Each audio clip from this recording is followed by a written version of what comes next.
La viuda se mudó a un túnel en la roca, pero no imaginaba lo que encontraría ahí dentro. Durante 2 años, todos en la ciudad la trataron como basura, diciéndole que su esposo la había abandonado. Hasta que un día, al borde del colapso, decidió partir sin rumbo con sus 3 hijos, sin saber que sus pasos estaban siendo guiados hacia algo imposible. En medio de la nada encontró un túnel. Abandonado dentro de una montaña.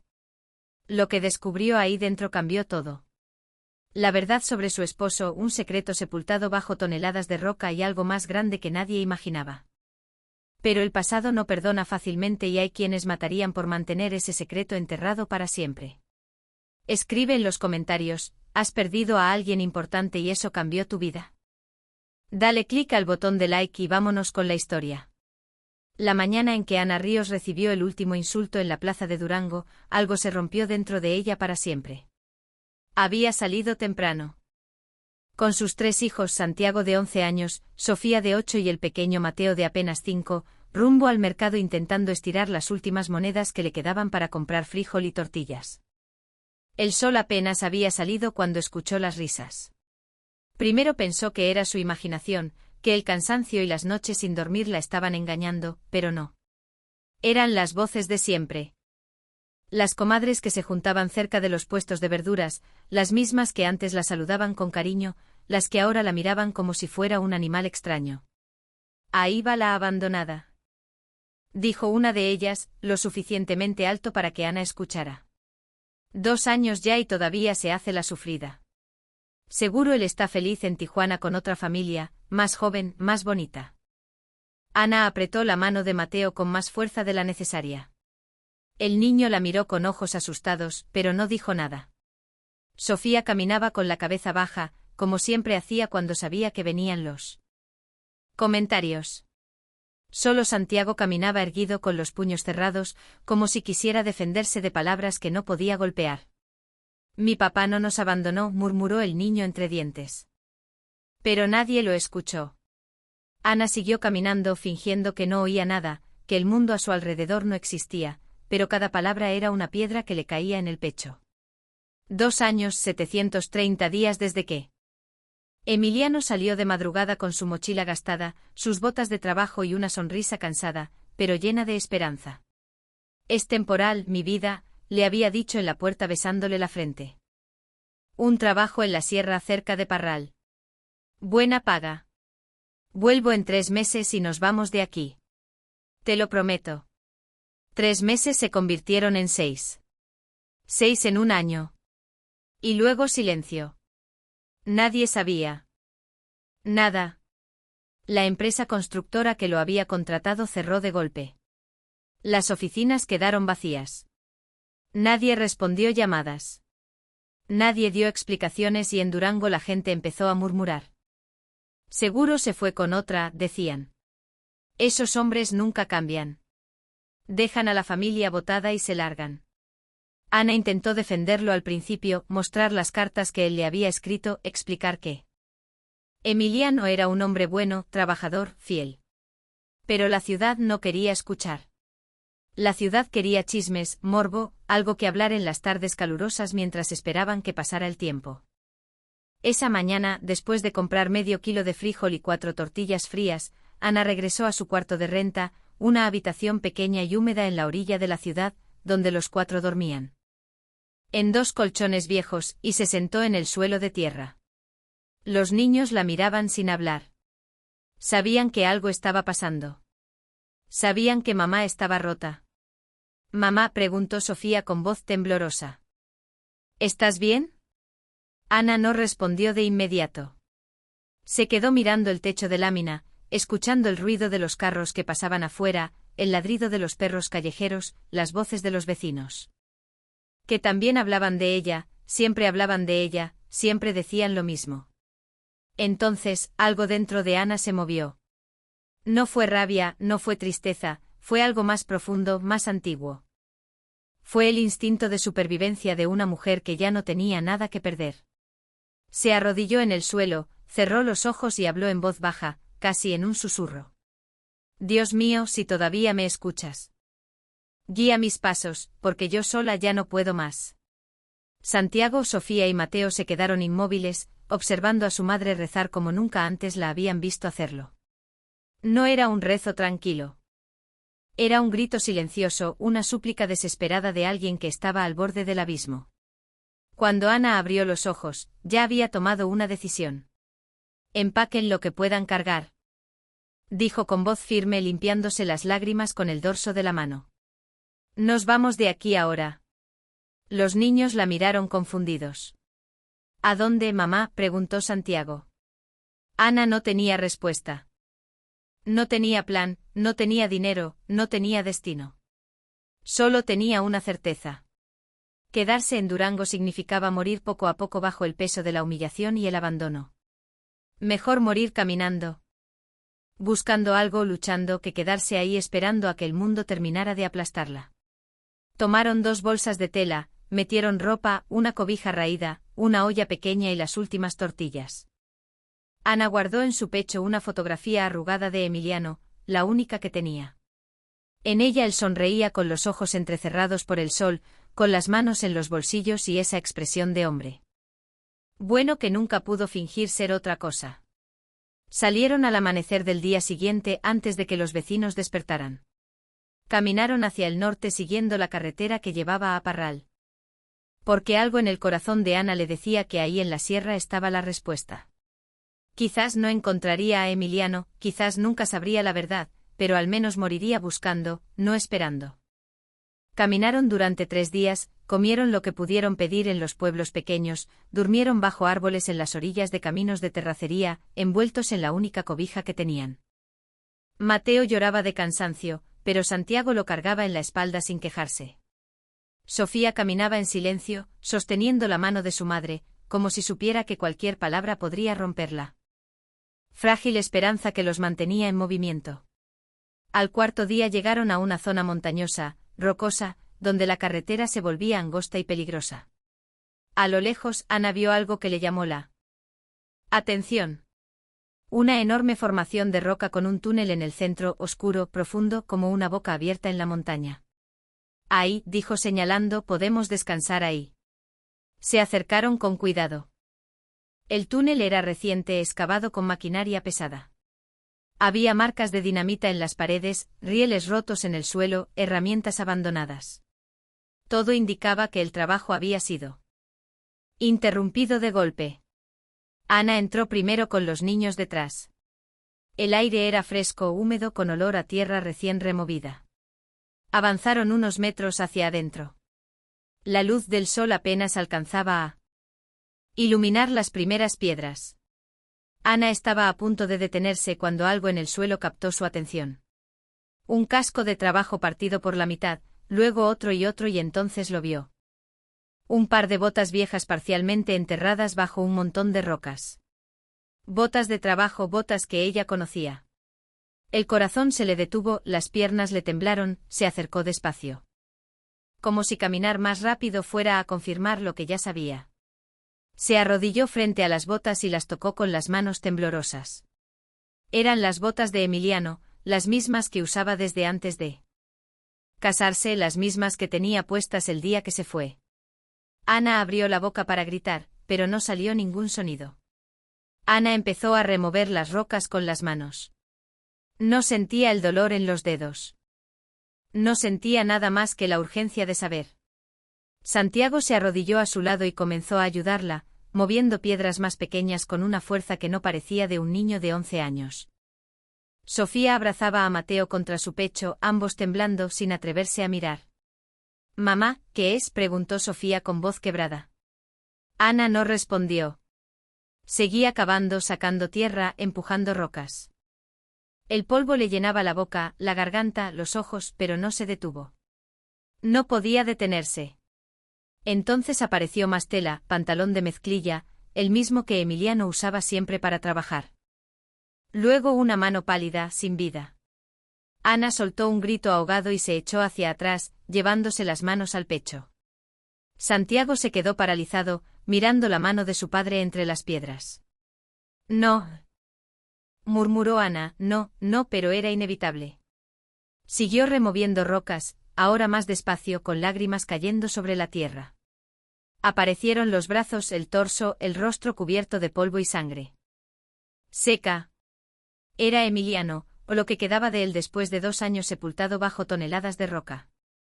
Ana se dejó caer sobre su pecho y lloró como nunca en su vida había llorado. No era el llanto silencioso de las noches en Durango. No era el llanto contenido frente a los niños. Era un grito animal, desgarrador, que salió desde lo más profundo de su alma y rebotó contra las paredes del túnel. Como un eco de pura agonía. Te busqué, sollozó abrazando el cuerpo inmóvil. Te busqué por todos lados. Te esperé, te defendí y tú estabas aquí, aquí solo, enterrado, olvidado. Santiago se acercó y puso una mano en el hombro de su madre. No dijo nada. No había palabras para ese momento. Sofía y Mateo lloraban en silencio, abrazados, sin entender del todo lo que estaba pasando, pero sintiendo el peso del dolor en el aire. Ana no supo cuánto tiempo estuvo ahí, abrazada al cadáver de su esposo. Quizás minutos, quizás horas, el sol afuera empezó a cambiar de posición. Y la luz dentro del túnel se volvió más tenue. Finalmente, con un esfuerzo que le costó toda su fuerza, se separó del cuerpo y se limpió las lágrimas con la manga sucia de su blusa. Lo vamos a sacar de aquí, dijo con voz ronca. No lo vamos a dejar enterrado como un perro. Siguieron removiendo rocas hasta liberar completamente el cuerpo. Emiliano yacía en posición extraña. Como si hubiera intentado protegerse de algo en el último momento. Tenía heridas en la cabeza, el brazo derecho doblado en ángulo imposible, la ropa rasgada, pero su rostro, aunque cubierto de polvo, conservaba algo de la expresión tranquila que Ana recordaba. Fue entonces cuando Santiago notó algo más entre los escombros. Mamá, dijo señalando, mira. Era una mochila, la misma mochila vieja de lona que Emiliano llevaba a todos sus trabajos. Estaba aplastada, sucia, medio enterrada bajo una viga de madera rota. Ana la sacó con cuidado y la abrió con manos temblorosas. Dentro había un termo oxidado, un pedazo de pan convertido en piedra, una linterna sin baterías y un cuaderno pequeño de tapas duras con las esquinas dobladas. Ana lo sacó despacio como si fuera una reliquia sagrada. Lo abrió y reconoció de inmediato la letra de Emiliano, irregular, inclinada hacia la izquierda, con algunas letras más grandes que otras. La primera página decía: para Ana y los niños. Si algo me pasa, que esto les sirva. Ana sintió que el corazón se le partía de nuevo. Con dedos temblorosos pasó a la siguiente página y empezó a leer. Emiliano había escrito todo. Cada día en la sierra, cada conversación con los otros trabajadores, cada detalle del proyecto en el que estaban trabajando, un túnel que conectaría 2 valles y permitiría transportar agua y minerales de forma más rápida y segura. Pero no solo eso, Emiliano había anotado ideas, proyectos, cálculos, dibujos de máquinas, diseños de sistemas de riego, planes para usar la roca extraída en construcción. Hasta había escrito una lista de contactos, ingenieros, inversionistas, compradores potenciales. Esto podría cambiar la vida de toda la región, había escrito en una de las páginas. Si se hace bien, si se hace con honestidad, podríamos sacar a cientos de familias de la pobreza. No solo nosotros, todos. Ana leyó página tras página, con los ojos llenos de lágrimas. Pero también de asombro. Su esposo no solo había sido un trabajador, había sido un visionario, un hombre que soñaba en grande, que veía oportunidades donde otros solo veían piedra y tierra. Y todo eso había quedado enterrado con él. La última entrada del diario estaba fechada 2 días antes del accidente. Mañana empezamos la dinamita en la parte más profunda. El capataz dice que es peligroso, que hay grietas, que deberíamos esperar, pero el patrón tiene prisa. Dice que ya perdimos mucho tiempo. No me gusta. Algo se siente mal, pero necesito el dinero. Necesito terminar esto y volver con mi familia. Ana, si lees esto algún día, sabrás que todo lo hice por ustedes. Los amo más que a mi vida. Cuida a los niños y no dejes que nadie les quite lo que es de ustedes. Ana cerró el cuaderno y lo apretó contra su pecho. Miró el cuerpo de Emiliano y luego a sus hijos. Santiago la observaba con ojos rojos pero firmes. Sofía y Mateo seguían abrazados, asustados. Perdidos. Su papá no nos abandonó, dijo Ana con voz clara mirando a cada uno de sus hijos. Murió trabajando para darnos una vida mejor y lo mataron por la ambición de otros. Se puso de pie. Guardó el cuaderno en su blusa y miró hacia la salida del túnel. El sol estaba bajando. Pronto sería de noche. Tenía que decidir qué hacer. Podía regresar a Durango, buscar a las autoridades. Denunciar lo que había pasado, pero sabía que nadie le haría caso. Eran pobres, eran nadie y ya habían pasado 2 años. El caso estaba olvidado, si es que alguna vez hubo un caso. O podía quedarse. Miró de nuevo el diario, miró los planes de Emiliano, miró el túnel inacabado. Ayúdame a mover el cuerpo de tu papá afuera, dijo de pronto a Santiago. Vamos a enterrarlo como se merece. Trabajaron hasta que oscureció. Cavaron una tumba poco profunda en la tierra blanda cerca de la entrada del túnel. Envolvieron el cuerpo de Emiliano en la cobija que habían traído y lo bajaron con cuidado. Ana rezó en voz baja con los niños arrodillados a su lado. Luego cubrieron la tumba con tierra y piedras. Cuando terminaron, Ana marcó el lugar con 2 palos cruzados. Aquí descansa. Emiliano Ríos dijo en voz alta, como si estuviera haciendo una declaración ante Dios y el mundo.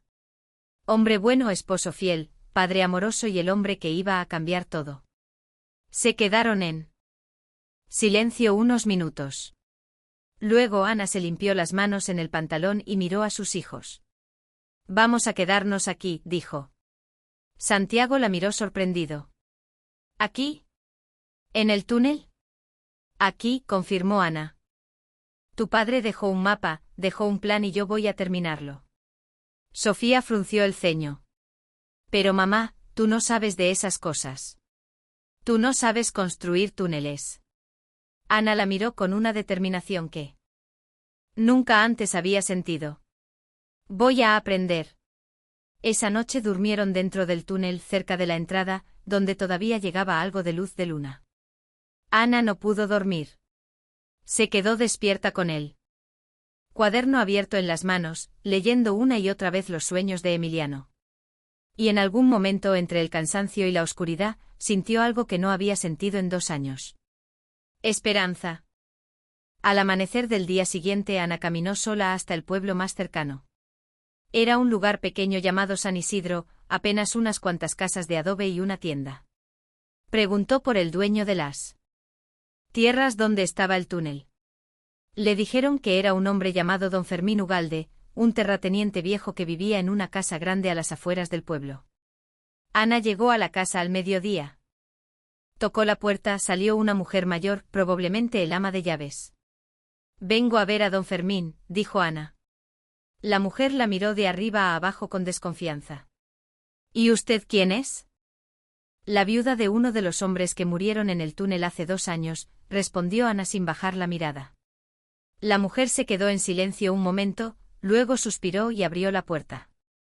Espere aquí. Ana entró a un corredor oscuro con olor a madera vieja y humedad. Al fondo, sentado en un sillón desgastado, estaba don Fermín, un hombre de casi 70 años, delgado con el pelo completamente blanco. Y la mirada cansada de alguien que ha visto demasiado. ¿Qué quiere?, preguntó sin levantarse. Ana sacó el cuaderno de Emiliano y lo puso sobre la mesa frente a él. Quiero terminar lo que mi esposo empezó. Don Fermín miró el cuaderno, luego miró a Ana y entonces, para sorpresa de ella, empezó a reír. Una risa seca, amarga, sin alegría. Usted está loca, dijo, completamente loca. Pero entonces abrió el cuaderno y dejó de reír. Don Fermín pasó las páginas del cuaderno despacio, deteniéndose en los dibujos, en los cálculos, en las notas escritas con la letra irregular de Emiliano. Su rostro cambió poco a poco. La burla se convirtió en sorpresa. La sorpresa en respeto. Cuando llegó a la última página, cerró el cuaderno y se quedó en silencio durante lo que pareció una eternidad. Su esposo era un hombre inteligente, dijo finalmente con voz más suave, muy inteligente. Sabía cosas que ni siquiera el ingeniero de la compañía sabía. Ana no dijo nada, solo esperó. Don Fermín se recargó en el respaldo del sillón y suspiró profundo. Hace 2 años una empresa de la capital llegó aquí prometiendo maravillas. Dijeron que iban a hacer un túnel que cambiaría la región, que traería progreso, trabajo, dinero. Yo les vendí los derechos de paso por mis tierras. Me pagaron bien. Pero a los 3 meses hubo un accidente. Murieron 5 hombres. La empresa cerró de un día para otro. Nunca dieron explicaciones, nunca pagaron indemnizaciones, simplemente desaparecieron. Mi esposo era uno de esos 5 hombres, dijo Ana con voz firme. Don Fermín asintió. Lo lamento de verdad, pero eso no cambia nada. El túnel sigue ahí abandonado, inútil, y yo ya perdí suficiente dinero en ese proyecto. No tiene que perder más, dijo Ana. Yo lo voy a terminar. Don Fermín la miró como si acabara de decir la cosa más absurda del mundo.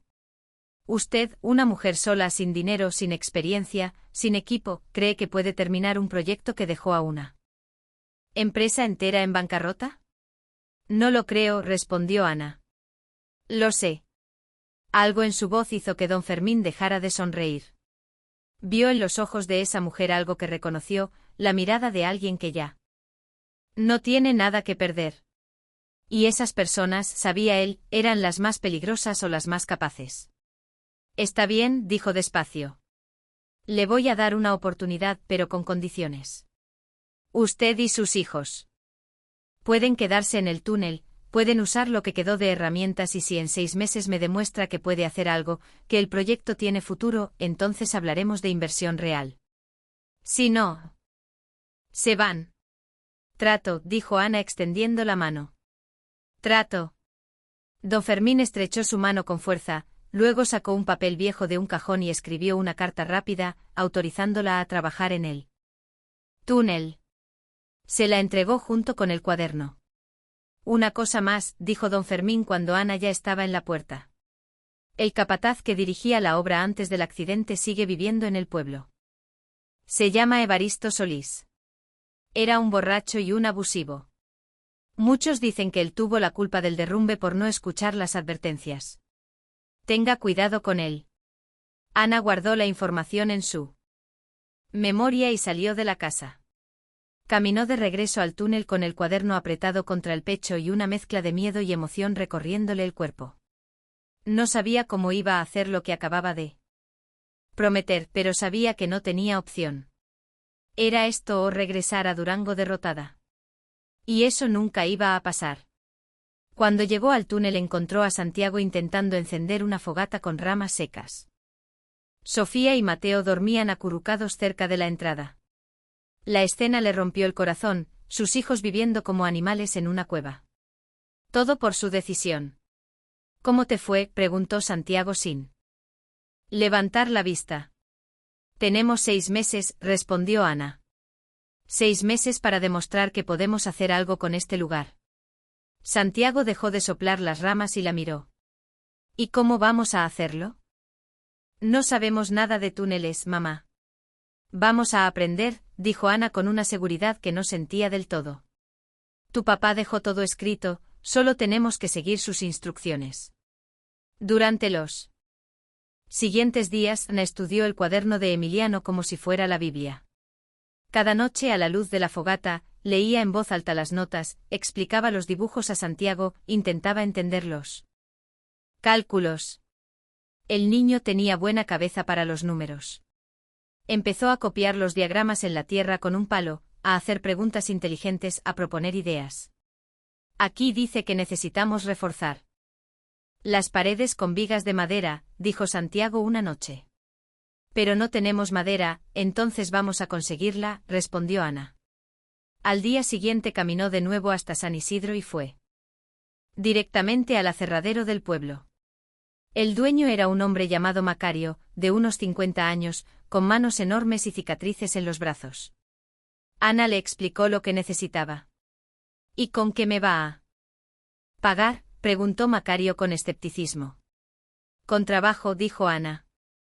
Yo puedo limpiar, cocinar, lo que sea, y mi hijo mayor es fuerte, puede ayudar a cargar. Macario se rascó la barba y la miró con desconfianza. No necesito ayuda. Tengo suficientes trabajadores. Ana no se movió. Entonces le pagaré cuando el proyecto empiece a dar frutos. Don Fermín Ugalde me dio permiso para trabajar en el túnel. Si usted me ayuda ahora, será el primer proveedor oficial cuando esto crezca. Y créame, va a crecer. Algo en la forma en que lo dijo hizo que Macario cambiara de expresión. Quizás fue la convicción, quizás fue la locura, o quizás vio en esa mujer delgada y sucia algo que le recordó a su propia madre, que había sacado adelante a 6 hijos después de que su padre muriera. En un accidente en el bosque. Está bien, dijo finalmente. Le voy a dar 20 vigas, pero las va a tener que cargar usted misma hasta el túnel. Trato, dijo Ana sin dudar. Cargó las vigas una por una con la ayuda de Santiago. Tardaron 3 días en llevarlas todas al túnel. Ana tenía las manos llenas de astillas, la espalda adolorida, los hombros morados, pero no se quejó ni una sola vez. Siguiendo las instrucciones del cuaderno, empezaron a reforzar las paredes del túnel en las zonas más peligrosas. Ana martillaba, clavaba, ajustaba. Santiago sostenía las vigas. Hasta Sofía ayudaba trayendo clavos y herramientas. Mateo, demasiado pequeño para trabajar, se sentaba cerca y cantaba canciones para que no se sintieran solos. Las semanas pasaron. Ana bajaba al pueblo cada 3 días para pedir prestado o intercambiar lo que necesitaban. Algunas personas la miraban con lástima, otras con burla, pero había algunas, muy pocas, que la miraban con algo parecido al respeto. Una tarde, mientras trabajaba sola en el interior del túnel, escuchó pasos pesados detrás de ella. Se giró y vio a un hombre enorme de casi 2 metros con el rostro rojo y los ojos inyectados de sangre. Olía a alcohol desde varios metros de distancia. Así que tú eres la viuda loca, dijo el hombre con voz pastosa. La que cree que puede hacer lo que una empresa entera no pudo. Ana lo reconoció de inmediato por la descripción de don Fermín. Era Evaristo Solís, el capataz. No vine a molestar a nadie, dijo Ana con voz firme, aunque el corazón le latía rápido. Solo vine a terminar lo que empezaron. Evaristo se acercó tambaleándose. ¿Sabes qué pasa con las mujeres que se meten donde no las llaman? Se accidentan como tu esposo. El aire se congeló. Ana sintió que la sangre se le helaba en las venas. ¿Qué dijiste? Evaristo sonrió. Una sonrisa turbia, cruel. Tu esposo era muy hablador, siempre diciendo que las cosas estaban mal, que había que parar, que era peligroso. Que había grietas, pero el patrón no quería perder tiempo y yo tampoco. Así que lo mandamos a la parte más profunda y pasó lo que tenía que pasar. Ana sintió que el mundo se inclinaba. Tú lo mataste. Yo obedecí órdenes, dijo Evaristo encogiéndose de hombros. Y tú vas a obedecer la mía. Lárgate de aquí antes de que te pase lo mismo. Dio un paso hacia ella. Ana retrocedió. Pero tropezó con una piedra y cayó al suelo. Evaristo se inclinó sobre ella con la respiración apestando a mezcal y entonces escuchó un grito. Aléjate de mi mamá. Santiago apareció corriendo. Desde la entrada del túnel con una vara de madera en las manos, se lanzó contra Evaristo y le golpeó en la pierna. El hombre soltó un grito de dolor y rabia, giró y le dio un manotazo al niño que lo tiró al suelo. Ana vio todo en cámara lenta. Vio a su hijo caer. Vio a Evaristo levantando el puño y algo dentro de ella explotó. Se levantó de un salto, tomó un pico que estaba apoyado en la pared. Y lo sostuvo frente a ella como un arma. Si tocas a mi hijo, dijo con voz que no parecía suya, te juro por Dios que te mato aquí mismo. Evaristo la miró sorprendido. Por un momento pareció que iba a atacar, pero algo en los ojos de Ana lo detuvo. Vio en ellos algo que no esperaba, no miedo, sino furia pura. La furia de una madre protegiendo a su cría. Evaristo escupió en el suelo. Esto no se va a quedar así, dijo. Ya verás. Salió del túnel tambaleándose y desapareció entre las rocas. Ana dejó caer el pico y corrió hacia Santiago. El niño tenía sangre en la boca. Pero estaba consciente. Lo abrazó con fuerza mientras Sofía y Mateo llegaban corriendo asustados. «Estoy bien, mamá», murmuró Santiago. «Estoy bien». Pero Ana sabía que nada estaba bien. Acababa de descubrir que su esposo no murió en un accidente. Fue asesinado y el hombre responsable seguía libre, amenazándola. Esa noche, mientras los niños dormían, Ana se sentó frente a la tumba de Emiliano. «No voy a dejar que esto quede así», susurró. «Te lo juro». Abrió el cuaderno de nuevo y buscó la página donde Emiliano había escrito sobre las grietas en el túnel, sobre las advertencias que nadie escuchó. Y entonces entendió algo. Si Emiliano había documentado todo, si había escrito las irregularidades, entonces tenía pruebas. Pruebas de que el accidente no fue culpa de los trabajadores, sino de la negligencia criminal de la empresa y el capataz. Tenía que encontrar más evidencia y tenía que hacerlo antes de que Evaristo cumpliera su amenaza. Al amanecer del día siguiente, Ana decidió explorar más profundo en el túnel, en la zona donde nadie se había atrevido a entrar desde el accidente.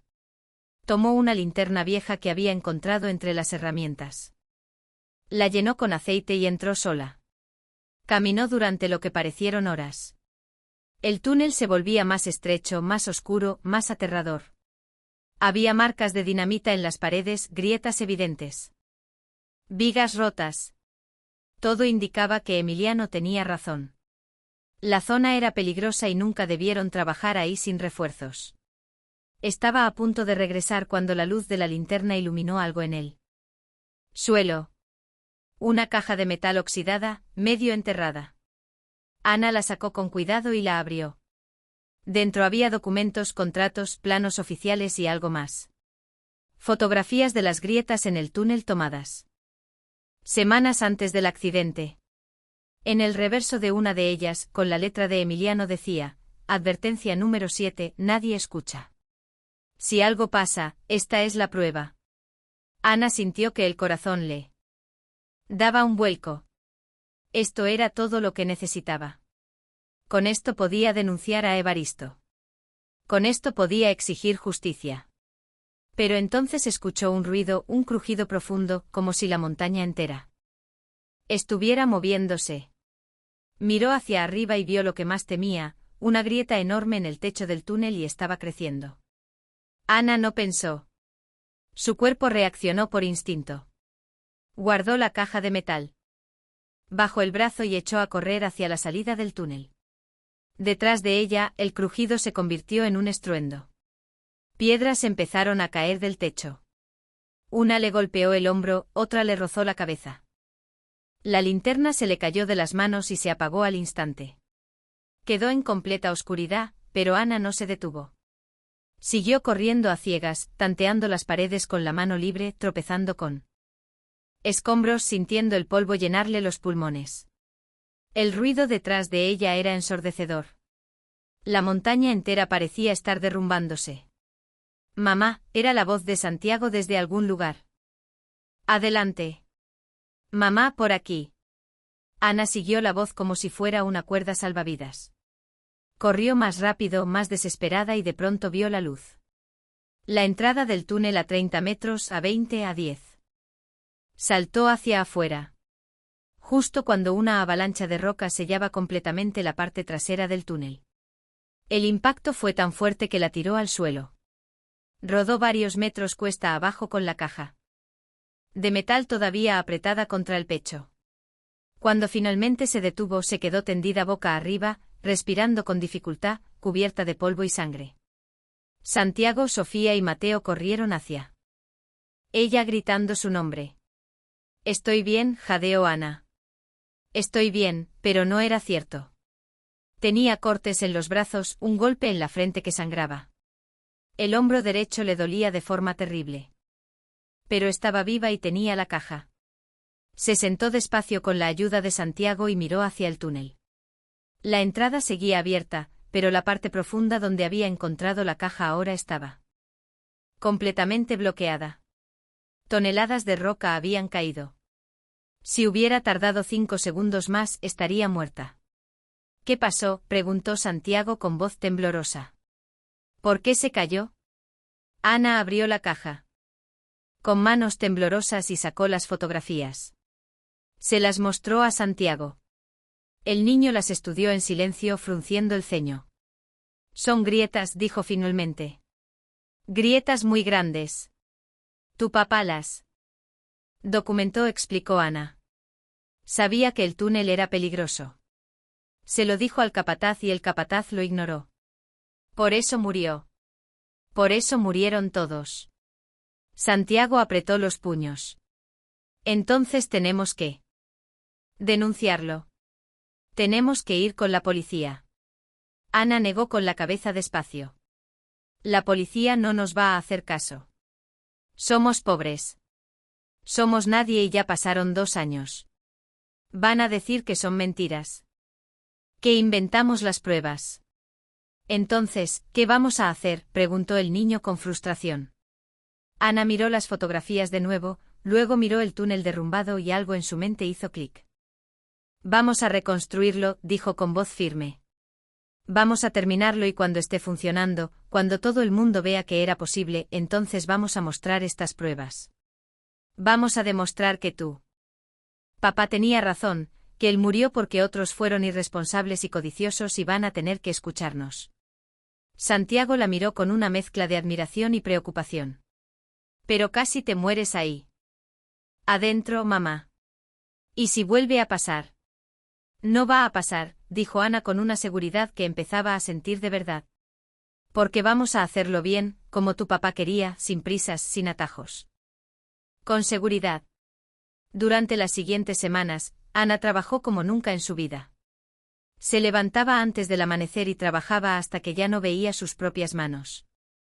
Limpió los escombros de la entrada del túnel, reforzó las vigas, estudió cada página del cuaderno de Emiliano hasta memorizarla y empezó a hablar con la gente del pueblo. Al principio nadie le hacía caso, pero Ana era persistente. Iba al mercado los sábados y explicaba el proyecto a quien quisiera escuchar. Mostraba los dibujos de Emiliano, hablaba de las oportunidades que el túnel traería. Agua para los cultivos, transporte rápido de mercancías, trabajo para decenas de familias. Algunos se burlaban, otros la ignoraban, pero hubo unos pocos que empezaron a prestar atención. Macario, el dueño del aserradero, fue el primero.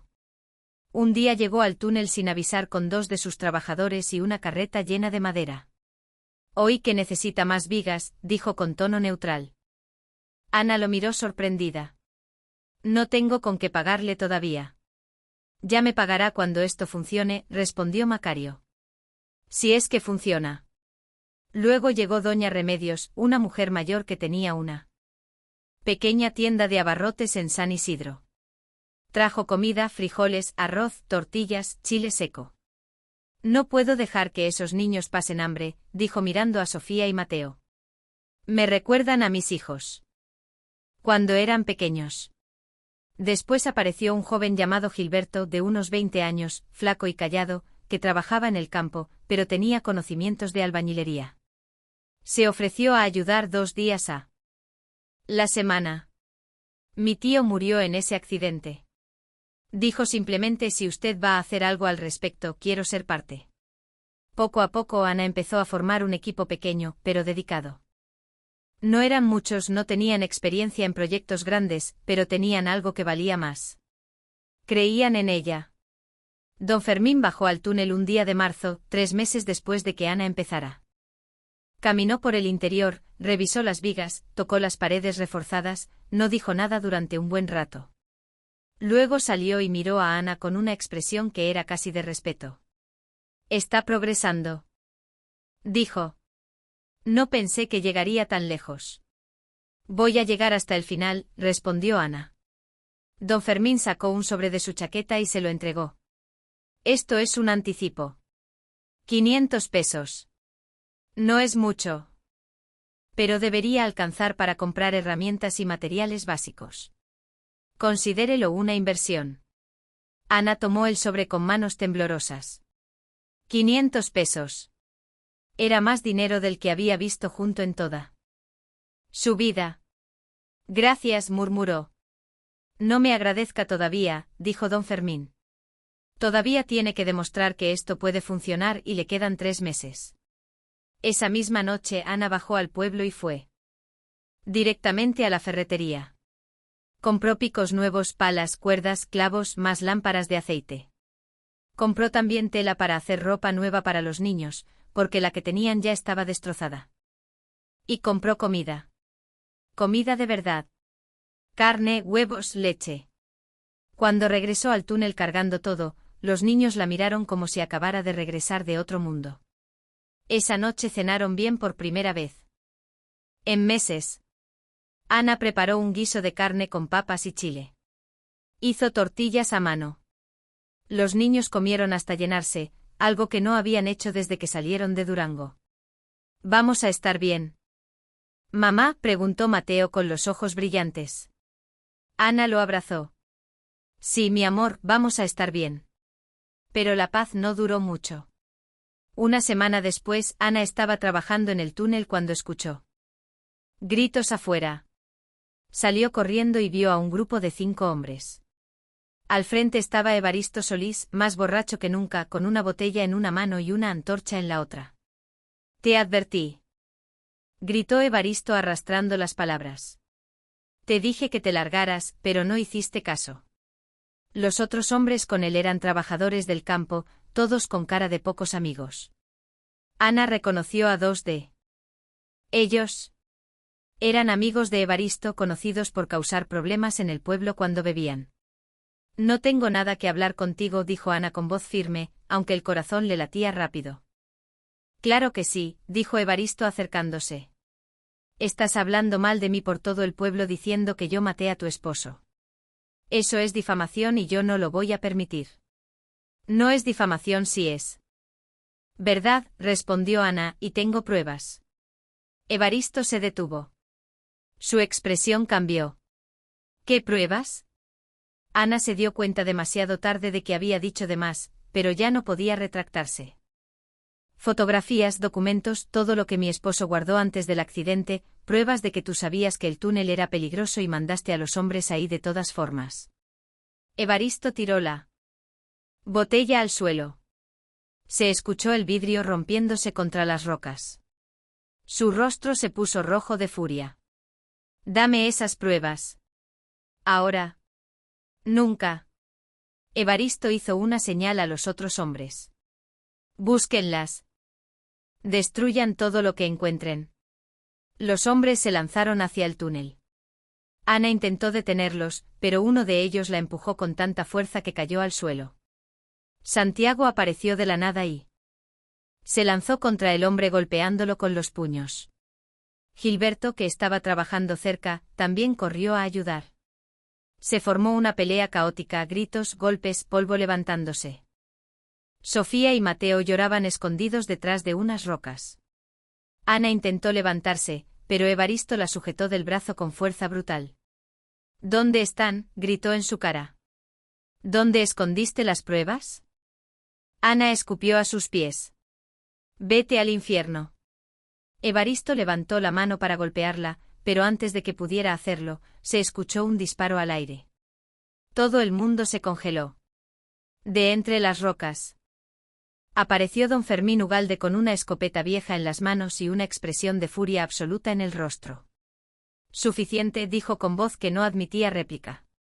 Evaristo, llévate a tus hombres y lárgate de mi propiedad. Ahora. Evaristo soltó a Ana y se giró hacia don Fermín. Esto no es asunto tuyo, viejo. Sí lo es, respondió don Fermín sin bajar la escopeta. Esta mujer está trabajando con mi permiso en mis tierras. Tú estás invadiendo propiedad privada. Si no te vas en 10 segundos, voy a llamar al sheriff de Parral y te van a meter a la cárcel. Ya tienes suficientes cargos pendientes como para arriesgarte a uno más. Evaristo apretó los dientes, miró a Ana con odio puro, luego escupió en el suelo y les hizo una señal a sus hombres. Vámonos. Se fueron. Arrastrando los pies, lanzando insultos por lo bajo. Cuando desaparecieron entre las rocas, don Fermín bajó la escopeta y suspiró. ¿Está bien?, le preguntó a Ana. Ella asintió temblando. Gracias. Si no hubiera llegado, lo sé, dijo don Fermín, pero esto no ha terminado. Evaristo es peligroso y ahora sabe que tiene evidencia contra él. Va a volver y la próxima vez no va a venir. Borracho y desorganizado. Ana se limpió la tierra de la ropa y miró a don Fermín con determinación. Entonces voy a estar preparada. Esa noche Ana tomó la caja de metal con las pruebas y la enterró en un lugar secreto lejos del túnel. Memorizó cada fotografía, copió los documentos más importantes en hojas sueltas que guardó en diferentes escondites. No iba a permitir que Evaristo destruyera la única evidencia que tenía. Al amanecer del día siguiente, mientras los niños todavía dormían, Ana se sentó frente a la tumba de Emiliano. Ya casi lo logro, susurró. Ya casi termino lo que empezaste, pero necesito un milagro, amor, uno más. Y entonces, como si alguien hubiera escuchado su plegaria, sucedió algo inesperado. Un hombre llegó caminando por el sendero que llevaba al túnel. Era alto, de unos 40 años, con ropa de ciudad y una maleta de cuero en la mano. Tenía la piel quemada por el sol y los ojos cansados de alguien que ha viajado mucho. Se detuvo frente a Ana y la miró con una expresión extraña, casi de reconocimiento. ¿Usted es Ana Ríos?, preguntó. Sí, respondió ella con cautela. ¿Quién pregunta? El hombre dejó la maleta en el suelo y sacó un sobre amarillento de su chaqueta. Me llamo ingeniero Tobías Noriega, dijo. Trabajé con su esposo hace 2 años y vine a terminar lo que él empezó. Ana miró al hombre con desconfianza. Había aprendido a no confiar en nadie tan fácilmente. ¿Cómo sé que dice la verdad? Tobías Noriega abrió el sobre y sacó una fotografía vieja. En ella aparecían 6 hombres frente a la entrada del túnel con cascos y herramientas. Ana reconoció a Emiliano de inmediato. Estaba al centro sonriendo con esa expresión tímida que ponía siempre que alguien le tomaba una foto. A su lado estaba un hombre más joven con lentes y una camisa blanca, el ingeniero Tobías. Esa foto se tomó 2 semanas antes del accidente, dijo Tobías con voz grave. Yo era el ingeniero junior del proyecto. Emiliano era el único obrero que realmente entendía lo que estábamos haciendo. Tenía un instinto natural para la roca, para los cálculos de peso. Me enseñó más en 3 meses que lo que aprendí en 4 años de universidad. Ana sintió que algo se aflojaba en su pecho. Tomó la fotografía con cuidado, como si fuera un objeto sagrado. ¿Dónde estaba usted cuando pasó el accidente? La expresión de Tobías se oscureció. Me habían mandado a la ciudad a conseguir más equipo. Cuando regresé 3 días después, todo había terminado. El túnel estaba sellado. La empresa había desaparecido, los cuerpos seguían enterrados. Me sentí responsable. Debí estar ahí. Debía haberlos protegido. No era su culpa, dijo Ana en voz baja. Si lo era, respondió Tobías con amargura. Yo vi las grietas, le dije al capataz que era peligroso, pero Evaristo Solís me ignoró. Dijo que yo era un ingeniero novato que no sabía nada de la vida real. Y yo no insistí lo suficiente. Me dejé intimidar. Se quedó en silencio un momento con la mirada perdida en el horizonte. Luego sacudió la cabeza y miró a Ana de nuevo. Después del accidente me fui de la región. No podía quedarme. Trabajé en otros proyectos en Monterrey, en Guadalajara, en la capital, pero nunca pude olvidar lo que pasó aquí. Hace un mes escuché rumores en Parral de que alguien estaba intentando reabrir el túnel. Vine a ver si era cierto y cuando me dijeron que era la viuda de Emiliano Ríos, supe que tenía que venir. Ana estudió su rostro. Había sinceridad ahí, dolor. También reconoció en él el mismo peso que ella cargaba, la culpa de haber sobrevivido cuando otros no lo hicieron. ¿Y qué quiere de mí?, preguntó. Quiero ayudarla a terminar esto, dijo Tobías con firmeza. Tengo los conocimientos técnicos, tengo contactos con proveedores y tengo algo de dinero ahorrado que puedo invertir. Lo que Emiliano y yo empezamos no puede morir así. Y usted tiene el derecho de terminarlo. Santiago, que había estado escuchando desde la entrada del túnel, se acercó despacio. Conoció a mi papá. Tobías se agachó para quedar a la altura del niño. Lo conocí. Era un gran hombre, el mejor con el que trabajé, y estaría muy orgulloso de ti. Tu mamá me dijo que la estás ayudando con los cálculos. Santiago asintió con los ojos brillantes, de orgullo y tristeza mezcladas. Ana tomó una decisión. Está bien, puede quedarse, pero con una condición. Todo se hace a mi manera. Sin atajos, sin prisas. Seguridad primero siempre. Tobías extendió la mano. Trato. La llegada del ingeniero cambió todo. Tobías revisó cada centímetro del túnel. Tomó medidas, hizo cálculos complejos, confirmó que el trabajo que Ana había hecho era sorprendentemente bueno, considerando que no tenía experiencia. Pero también señaló áreas que necesitaban más refuerzo, zonas donde el drenaje era insuficiente, problemas estructurales que ella no había podido ver. Su esposo dejó un plan brillante, le dijo una tarde mientras revisaban el cuaderno juntos. Pero era solo el inicio. Necesitamos adaptarlo, modernizarlo, y necesitamos más gente. Con el dinero que Tobías aportó y la credibilidad que su presencia daba al proyecto, empezaron a contratar trabajadores. Primero llegaron 3 hombres de San Isidro, luego 4 más de pueblos cercanos. Macario envió a 2 de sus mejores carpinteros. Doña Remedios convenció a su sobrino, un herrero, de que hiciera herramientas especializadas. El túnel empezó a transformarse. Ya no era solo un agujero peligroso en la montaña. Empezó a tomar forma de algo real. Paredes reforzadas con vigas y cemento, rieles para transportar material, un sistema de ventilación diseñado por Tobías, lámparas de aceite colocadas estratégicamente cada 10 metros. Don Fermín bajaba cada semana a supervisar y cada semana se sorprendía más. Esto es impresionante, dijo un día de mayo. No pensé que fuera posible, pero lo están logrando. Ana trabajaba más duro que nadie, se levantaba cuando todavía estaba oscuro y no paraba hasta que ya no podía levantar los brazos. Sus manos, que antes eran suaves, ahora estaban llenas de callos y cicatrices. Su piel, quemada por el sol, su cuerpo, delgado pero fibroso, se había convertido en algo que nunca imaginó, una mujer de roca. Pero el éxito no pasó desapercibido.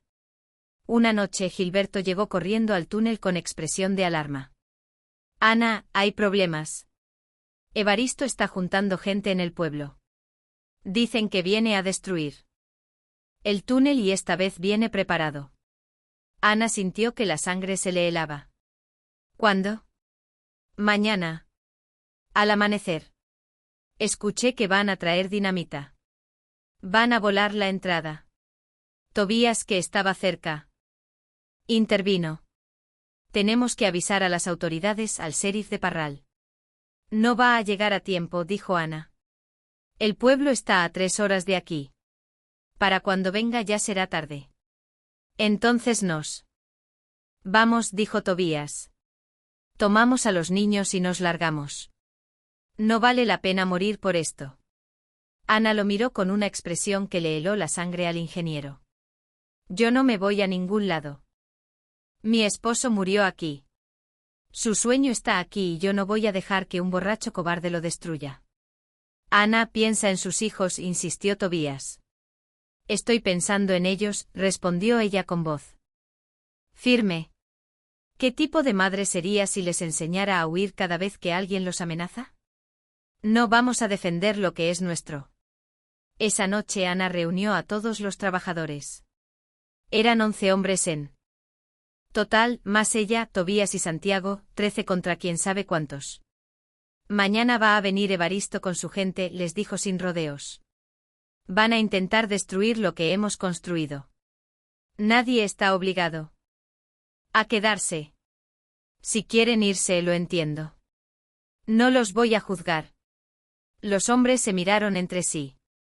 Nadie habló durante un momento largo e incómodo. Luego Macario dio un paso al frente. Yo me Quedo, dijo. He invertido demasiada madera en este proyecto como para dejarlo morir ahora. Gilberto asintió. Yo también. Mi tío está enterrado cerca de aquí. No voy a dejar que lo olviden otra vez. Uno por uno, todos dijeron que se quedaban. Algunos por lealtad, otros por orgullo, otros porque simplemente no tenían a dónde más ir. Pero todos se quedaron. Pasaron la noche preparándose. Ana envió a Sofía y Mateo con doña Remedios al pueblo para que estuvieran a salvo. Santiago se negó a irse. Voy a estar contigo, mamá. No me importa lo que digas. Cavaron trincheras. Apilaron rocas, prepararon antorchas. Tobías organizó turnos de vigilancia. Ana guardó la caja de metal con las pruebas en un lugar que solo ella conocía por si acaso. Al amanecer, cuando la primera luz empezó a teñir el cielo de naranja, escucharon los pasos. Evaristo venía por el sendero con al menos 20 hombres. Algunos llevaban palos, otros machetes y 2 de ellos cargaban cajas que claramente contenían dinamita. Ana y su grupo los esperaban en la entrada del túnel, formando una línea humana. Nadie tenía armas de fuego excepto Tobías, que había traído una pistola vieja de su maleta. Evaristo se detuvo a unos 30 metros. Estaba sobrio esta vez y eso lo hacía más peligroso. Última oportunidad, gritó. Lárguense ahora y nadie sale herido. Ana dio un paso al frente. Esta es mi tierra. Este es mi trabajo y tú no vas a tocarlo. Evaristo rió. Una risa fría, calculada. Tu tierra. Esto es propiedad de don Fermín y él ya está viejo. Ya no puede protegerte. Yo puedo. La voz vino de atrás. Todos se giraron. Don Fermín Ugalde apareció montado en un caballo con su escopeta en las manos y una expresión que no dejaba lugar a dudas, pero no venía solo. Detrás de él venía el sheriff de Parral con 4 ayudantes, todos armados. Evaristo palideció. Evaristo Solís, dijo el sheriff con voz autoritaria. Tengo una orden de arresto contra usted. Por negligencia criminal en el accidente del túnel hace 2 años y por intento de destrucción de propiedad privada. Eso es mentira, gritó Evaristo. No tienen pruebas. Ana sacó un sobre de su bolsillo. Sí, las tenemos. Le entregó el sobre al sheriff. Dentro estaban copias de las fotografías, los documentos, las anotaciones de Emiliano, todo lo que demostraba que Evaristo había ignorado las advertencias y había mandado a los hombres a una muerte segura. El sheriff revisó los papeles, su expresión se endureció. Es suficiente, Evaristo Solís queda arrestado. Los ayudantes del sheriff avanzaron. Evaristo retrocedió con los ojos llenos de pánico y rabia. Esto no es justo. Yo solo seguía órdenes.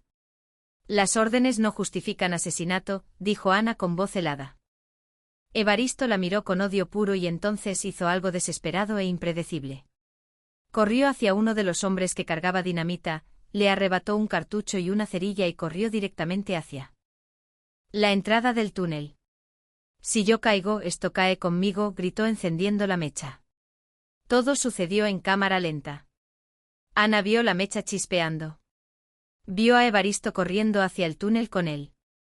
Cartucho en alto. Vio a Santiago cerca de la entrada, demasiado cerca, y corrió.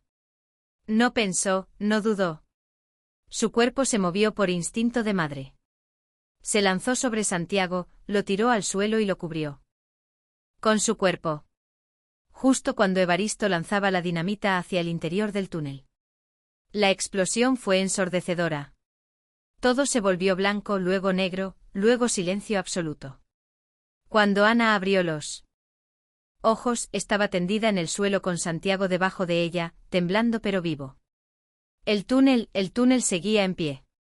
La dinamita había explotado en el interior, pero las vigas que habían colocado aguantaron el impacto. Había daños, grietas nuevas en algunas paredes, pero no se había derrumbado. Ana se levantó despacio, adolorida, cubierta de polvo. Miró hacia donde había estado Evaristo. El hombre yacía en el suelo inconsciente. La explosión lo había lanzado hacia atrás. Tenía sangre en la frente y el brazo torcido en ángulo extraño. Estaba vivo pero apenas. Los ayudantes del sheriff corrieron hacia él y lo arrestaron mientras todavía estaba desmayado. Don Fermín se acercó a Ana. ¿Está bien? Ana asintió abrazando a Santiago. Estamos bien. El sheriff se acercó. También. Señora Ríos, con estas pruebas y lo que acaba de pasar, Evaristo Solís va a pasar mucho tiempo en la cárcel. Ya no va a molestarla más. Ana sintió algo parecido a alivio, mezclado con agotamiento extremo. 2 años de dolor, 2 años de lucha y finalmente justicia. Pero no había tiempo para descansar. Necesito revisar el túnel, dijo.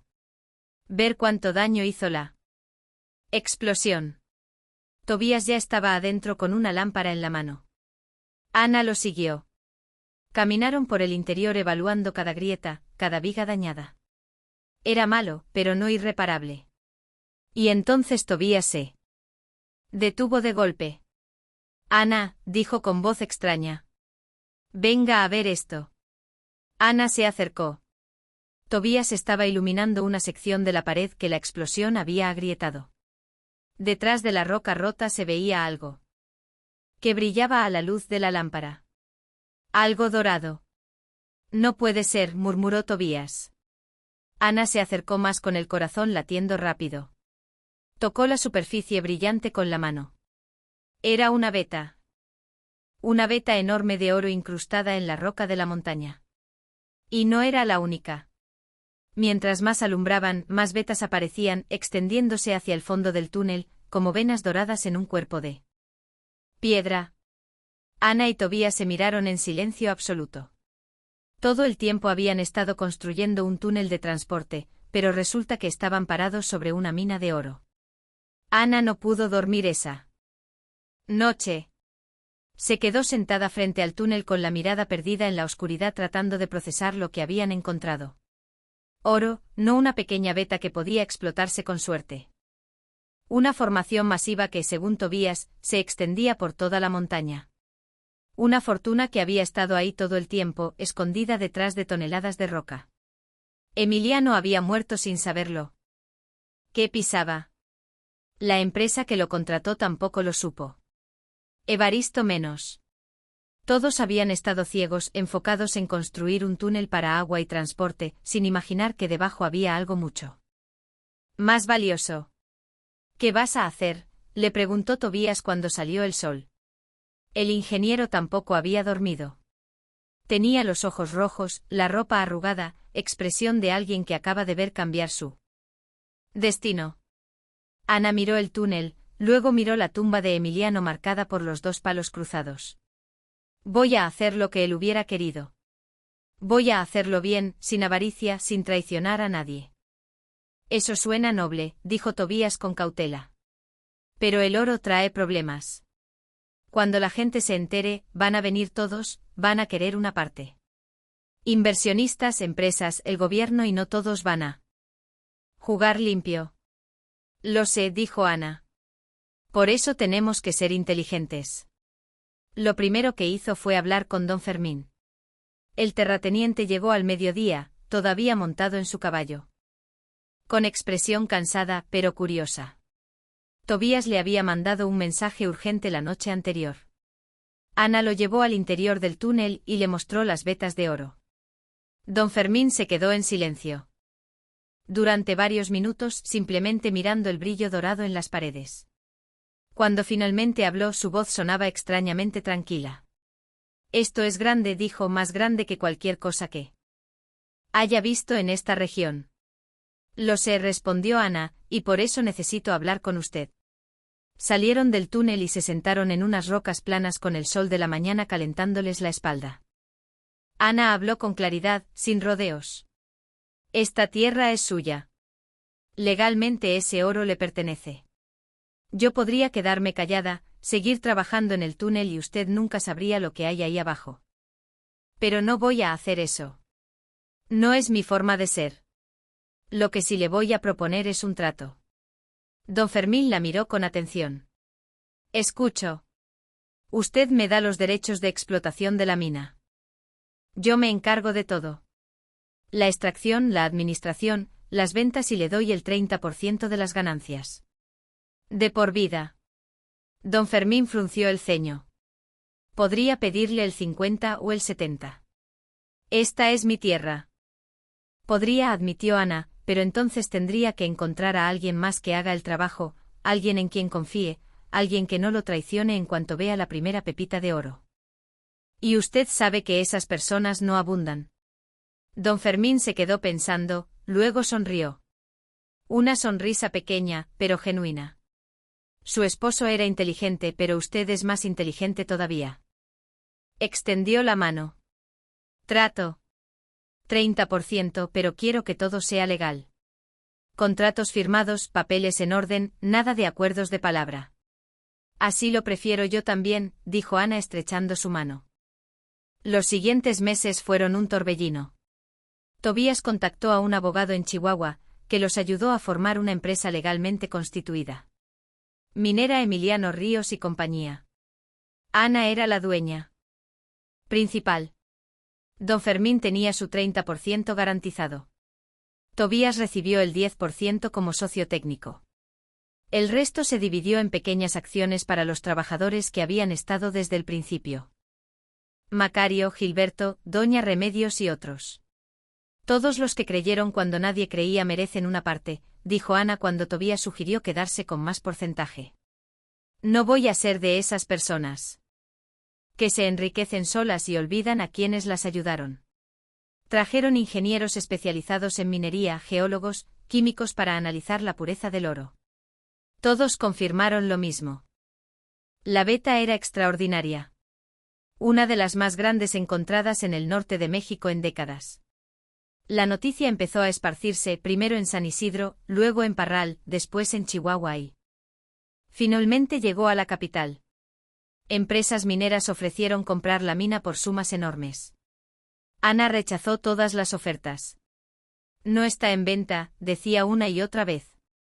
Esta mina va a quedarse en manos de las personas de esta región, no de empresarios de la capital que nunca han pisado esta tierra.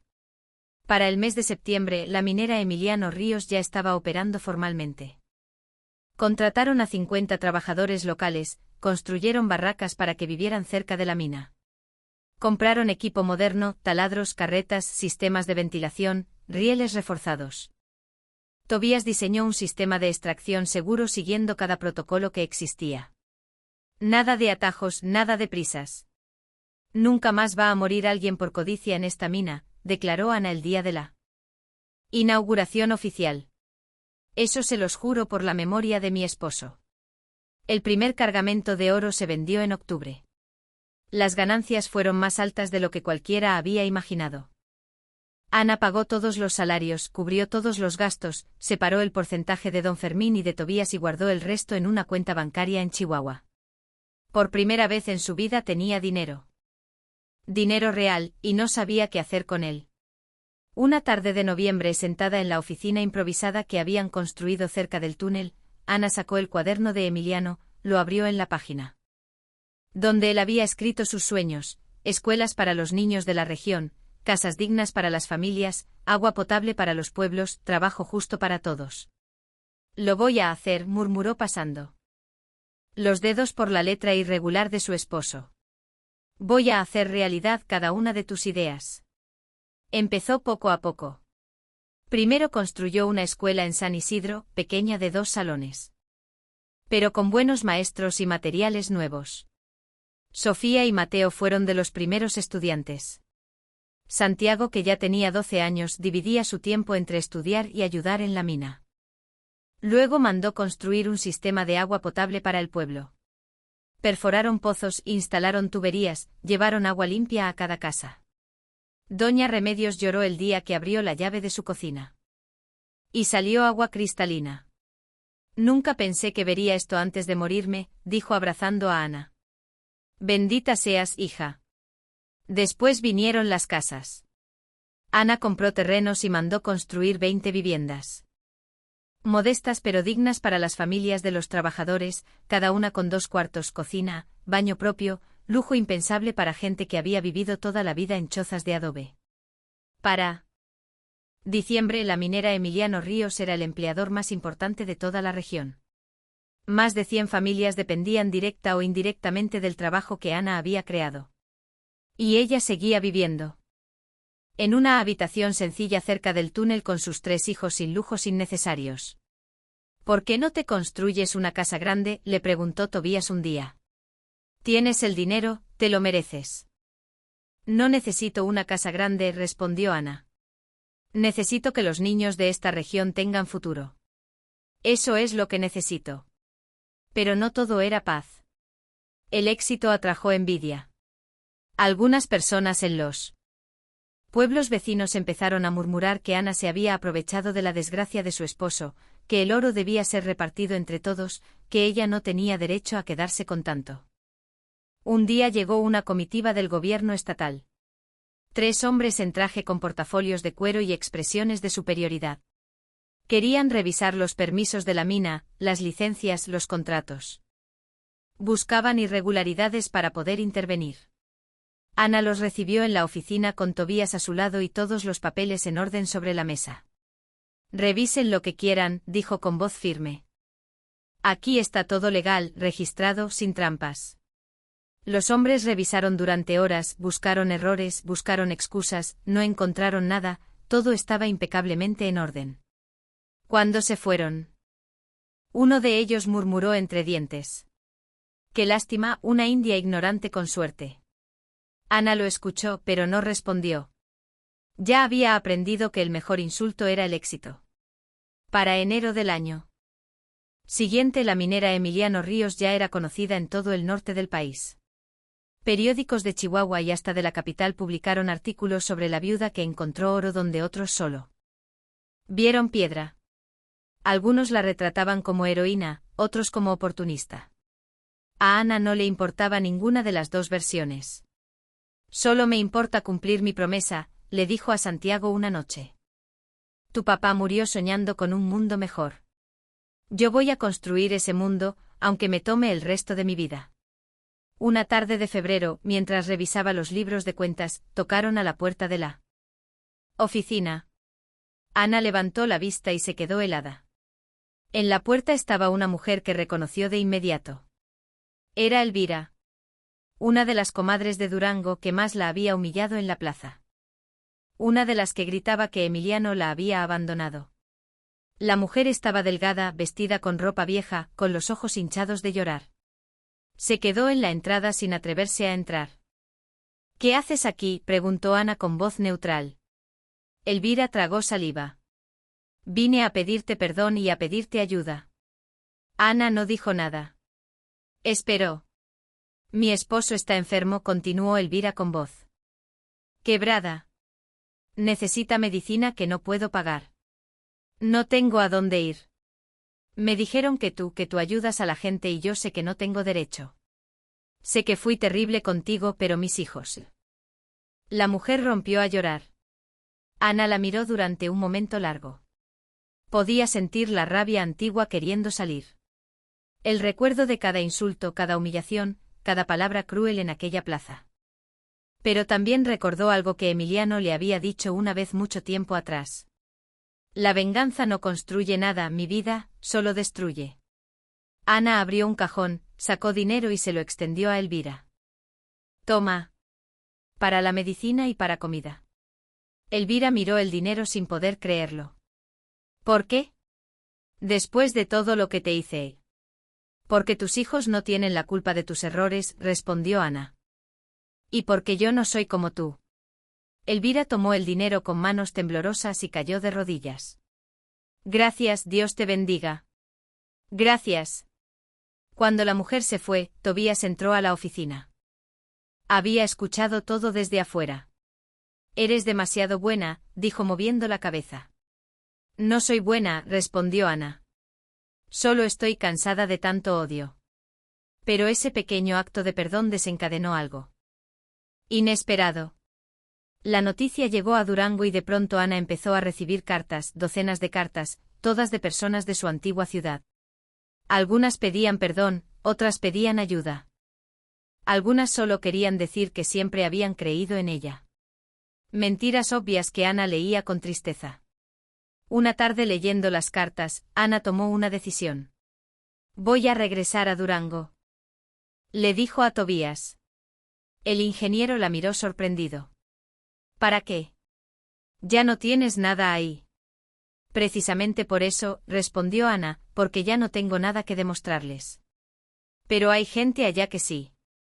Necesita ayuda, gente que sufre como yo sufrí y voy a ayudarlos, no por venganza, no por orgullo, sino porque es lo correcto. Preparó el viaje durante 2 semanas. Organizó una caravana con provisiones, comida, ropa, medicinas, herramientas, dinero. Contrató trabajadores para que la acompañaran y una mañana de marzo, con sus 3 hijos a su lado y Tobías al frente del grupo. Ana Ríos regresó a la ciudad que la había destruido. Pero esta vez no llegaba como la viuda pobre y humillada, llegaba como la mujer más poderosa de la región. Y cuando las puertas de Durango se abrieron ante ella, toda la ciudad salió a ver el imposible hecho realidad. La caravana entró a Durango al mediodía, cuando el sol caía vertical sobre las calles polvorientas. 5 carretas cargadas con provisiones, 20 hombres a caballo y al frente, montada en un caballo negro que don Fermín le había regalado, iba Ana Ríos con sus 3 hijos. La gente salió de sus casas, se asomaron por las ventanas, se detuvieron en medio de la calle. Algunos reconocieron a Ana de inmediato, otros tardaron unos segundos y cuando finalmente comprendieron quién era, el murmullo se extendió como fuego por toda la ciudad. Es la viuda a la que se fue, la que encontró el oro. No puede ser. Es ella. Ana cabalgó despacio por la calle principal con la espalda recta y la mirada al frente. No buscó las caras que antes la habían insultado. No desvió los ojos, simplemente avanzó hasta llegar a la plaza central, el mismo lugar donde había recibido las peores humillaciones. Desmontó. Santiago, Sofía y Mateo bajaron detrás de ella. Los trabajadores empezaron a descargar las carretas bajo la mirada atónita de cientos de personas que se habían reunido alrededor. El alcalde de Durango, un hombre gordo llamado Abundio Treviño, se abrió paso entre la multitud con expresión nerviosa. Señora Ríos, dijo con voz demasiado amable. Qué sorpresa verla por aquí. No sabíamos que vendría. No vine a avisarle, respondió Ana sin mirarlo. Vine a hacer lo que debió hacerse hace años. Señaló las carretas. Ahí hay comida para las familias que pasan hambre. Ropa para los niños que andan descalzos, medicina para los enfermos que no pueden pagar doctores y dinero para empezar pequeños negocios para quien quiera trabajar con dignidad. El alcalde parpadeó. Confundido. Pero, ¿por qué? Esta ciudad no fue buena con usted. No lo fue, admitió Ana, mirándolo directamente a los ojos. No lo fue, pero yo no soy esta ciudad. Se giró hacia la multitud. Reconoció caras, muchas caras. Las comadres que la habían insultado, los hombres que se habían burlado, los vecinos que la habían ignorado, todos estaban ahí mirándola con una mezcla de vergüenza, asombro y esperanza desesperada. Vine a ayudar, dijo Ana con voz clara que llegó a cada rincón de la plaza. No porque esta ciudad me deba algo, no porque quiera venganza. Vine porque hay niños aquí que no tienen la culpa de lo que hicieron sus padres. Hay ancianos que sufren, hay familias que luchan todos los días por sobrevivir. Y yo sé lo que se siente. Hizo una pausa. El silencio era absoluto. Hasta los perros habían dejado de ladrar. Mi esposo murió trabajando, continuó. Murió soñando con un mundo donde la gente se ayudara entre sí, donde nadie tuviera que pasar hambre, donde los niños pudieran estudiar. Y yo voy a cumplir ese sueño aquí también. Aunque esta ciudad no me merezca. Una mujer empezó a llorar, luego otra y otra. De pronto había decenas de personas llorando con las manos en el pecho, con los ojos cerrados, con expresiones de alivio y vergüenza mezclados. El alcalde se aclaró la garganta. Señora Ríos, la ciudad le debe una disculpa. Una disculpa enorme. No quiero disculpas, dijo Ana con firmeza. Quiero que aprendan que nunca más traten a otra mujer como me trataron a mí. Que nunca más juzguen sin saber. Que nunca más confundan desgracia con culpa. Se giró hacia los trabajadores. Empiecen a repartir. A todos sin preguntar nombres, sin preguntar historias. Si tienen necesidad, tienen derecho. Lo que siguió fue algo que Durango nunca había visto. Ana y su equipo instalaron mesas en la plaza. Repartieron sacos de frijol, maíz, arroz, entregaron ropa nueva, dieron medicina y para cada persona que se acercaba.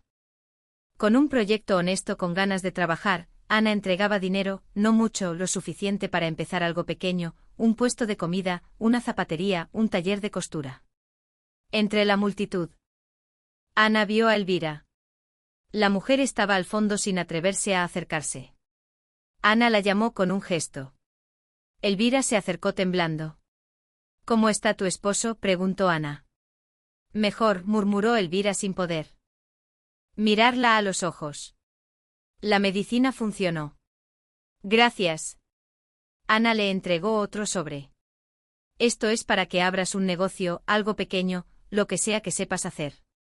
Elvira tomó el sobre y se quebró. Cayó de rodillas frente a Ana y empezó a sollozar. Perdóname, por favor, perdóname. Ana la levantó con firmeza. Ya te perdoné. Ahora perdónate tú misma y haz algo bueno con esta oportunidad. La escena se repitió docenas de veces. Personas que habían sido crueles con Ana, ahora lloraban frente a ella, pidiendo perdón, recibiendo ayuda que no merecían, pero que ella les daba de todas formas. Tobías, observando desde un lado, negó con la cabeza con admiración. Eres increíble, le dijo cuando tuvieron un momento a solas. La mayoría de la gente en tu lugar habría venido a restregárselo en la cara. ¿Y qué ganaría con eso?, respondió Ana cansada. El odio no construye nada, Tobías, solo destruye. Mi esposo me enseñó eso. Pasaron 3 días en Durango. En ese tiempo, Ana también se reunió con el director de la escuela local. Le entregó fondos para ampliar las instalaciones, comprar libros nuevos, contratar más maestros. Habló con el médico del pueblo y financió una pequeña clínica para que pudiera atender a quienes no podían pagar. El último día antes de partir, Ana hizo algo que sorprendió a todos. Mandó construir una fuente en el centro de la plaza. Una fuente de piedra con una placa de bronce. En la placa estaba escrito: en memoria de Emiliano Ríos y todos los hombres que mueren trabajando por sus familias, que nunca sean olvidados.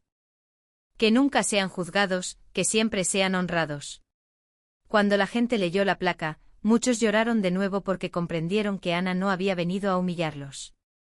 Había venido a recordarles lo que habían perdido, su humanidad. El alcalde organizó una ceremonia de despedida. Quería hacer un discurso, darle una medalla, tomarle fotografías. Ana rechazó todo. No vine por reconocimiento, dijo. Vine a cumplir una promesa. Montó en su caballo. Sus hijos hicieron lo mismo. Los trabajadores prepararon las carretas vacías y cuando estaban a punto de partir, una niña pequeña salió corriendo de entre la multitud y le extendió un ramo de flores silvestres a Ana. Gracias por ayudar a mi mamá, dijo la niña con voz tímida. Ana tomó las flores y sintió que algo dentro de su pecho se aflojaba.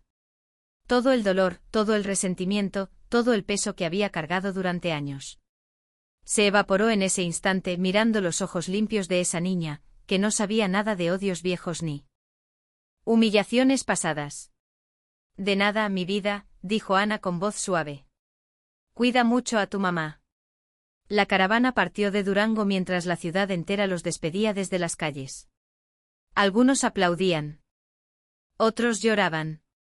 Todos sabían que acababan de presenciar algo extraordinario, el triunfo no de la venganza, sino del perdón. Cuando llegaron de regreso a San Isidro era casi de noche. Ana estaba agotada, física y emocionalmente drenada, pero había una cosa más que necesitaba hacer. Caminó sola hasta la tumba de Emiliano. Los 2 palos cruzados seguían ahí, aunque ahora alguien, probablemente Santiago, había agregado flores frescas.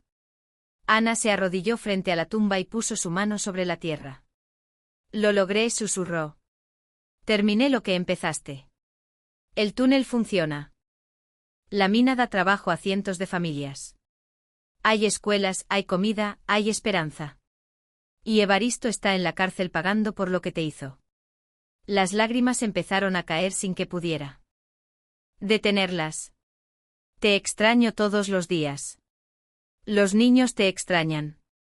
Santiago se parece cada vez más a ti. Es bueno como tú, inteligente como tú. Sofía aprendió a leer y escribe poemas hermosos. Mateo ya no llora tanto. Están bien. Todos estamos bien. Se limpió las lágrimas con la manga. Construí la fuente en Durango con tu nombre para que nunca te olviden. Para que todos sepan que fuiste un hombre bueno que solo quería darle una vida mejor a su familia. Y lo lograste, mi amor, aunque no estés aquí para verlo. Lo lograste. Se quedó ahí hasta que el sol se ocultó completamente. Cuando finalmente se levantó, sintió algo diferente. No paz exactamente, pero sí algo parecido, una calma profunda, la certeza de que había cumplido. Los años siguientes trajeron más crecimiento. La minera Emiliano Ríos se expandió. Abrieron operaciones en 2 montañas cercanas. Contrataron a más de 300 personas.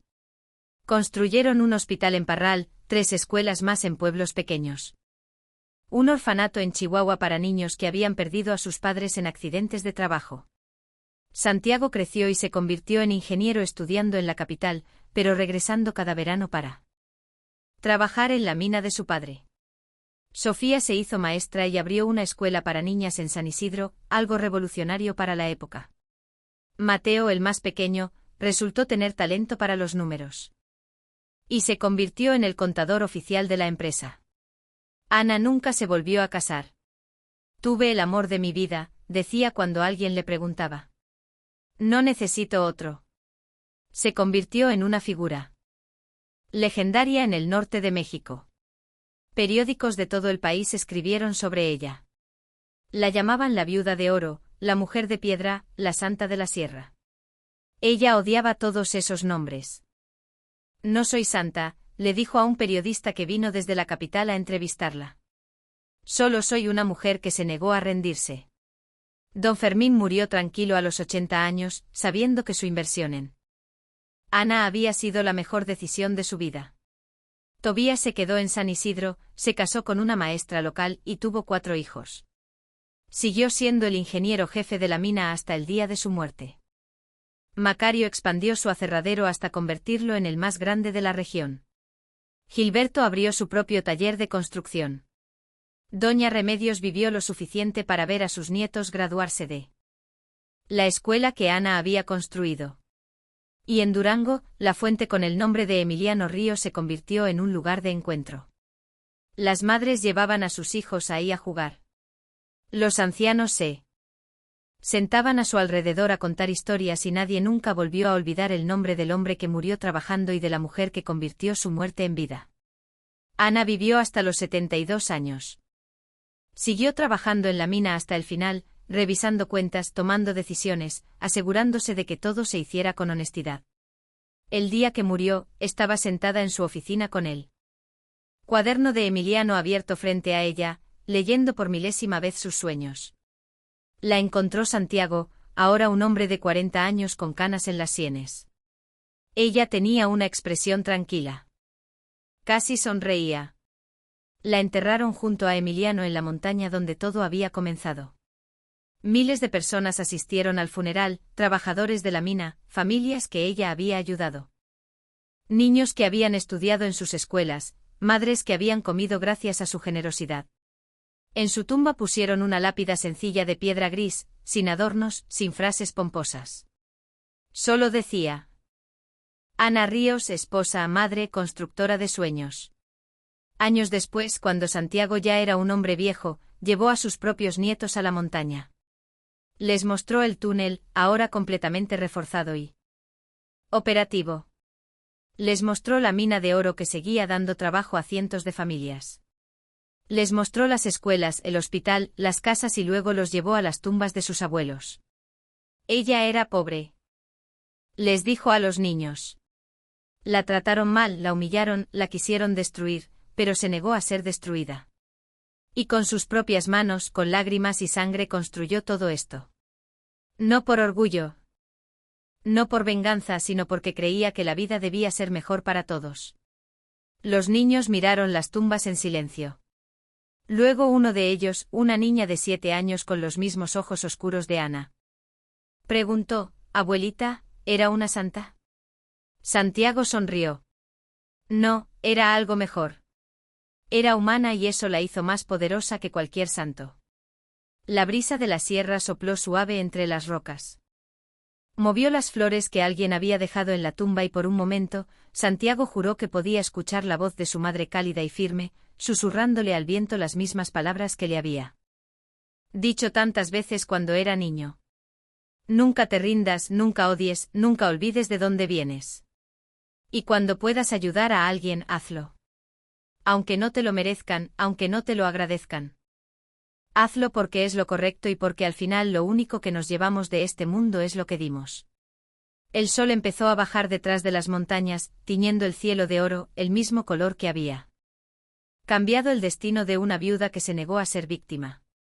El mismo color que ahora brillaba en las escuelas, en el hospital, en las sonrisas de los niños que jugaban en las calles de pueblos que antes solo conocían pobreza.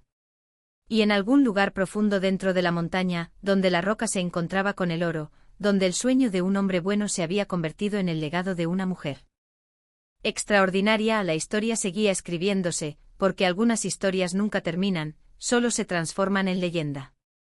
Si te emocionaste con esta historia, suscríbete a nuestro canal porque las próximas historias serán aún mejores. Dios te bendiga.